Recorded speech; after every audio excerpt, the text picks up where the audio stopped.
It's a beautiful day actually. Guys, kalibangon kay ko. Asa may CR town dari madi. Hay nako. Ano magid sa kalagitnaan ng aking walking kalibangon man ko. Naunsa. Hanap itong feeling nimo sige kaglakaw nya. Ang imong tiyan nagsige pudug alboroto. Hay nako. Ang layo, ayun ang CR nila. Ang layo pa naman, my goodness.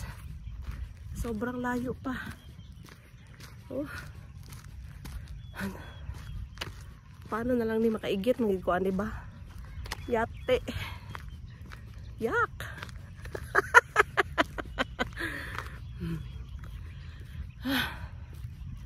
Napakakapoy. Ang tanong sa akin, hindi ka ba tinatamad magsigi walking araw-araw?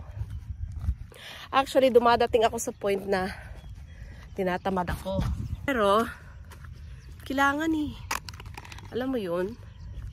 Kailangan mong gawin. It's for your own good.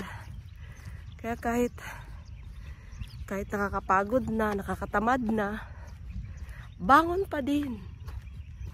No? Kailangan pa rin natin bumangon para magawa yung dapat natin gawin sa isang araw.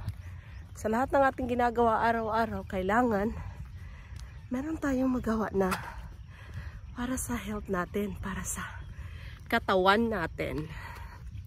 Okay? So, medyo malapit na tayo sa CR mga madi.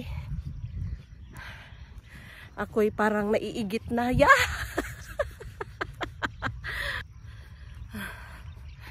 konting push pa. Malapit na, like 1 liter. 1 liter? 1 kilometer, I mean. Kailangan natin na magmadali kasi parang nasa anos na natin yung poop. Yak! Okay?